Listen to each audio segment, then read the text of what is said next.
At Jefferson Park Speedway, the Union County Long-Term Recovery Group is hosting a free community outreach event.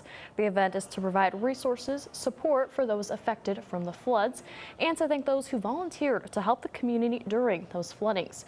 And the event has free food, drinks, live music, raffles, and plenty of activities for all to enjoy. Organizers of the event say this is a great way to remind everybody to always come together during a tragedy. Here in South Dakota, our neighbors are our friends and family.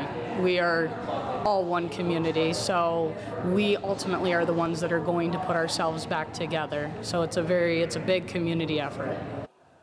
And the event is scheduled to end at 10 o'clock tonight with a fireworks display. So for anyone interested in going to the event, they have plenty of time to head on over there.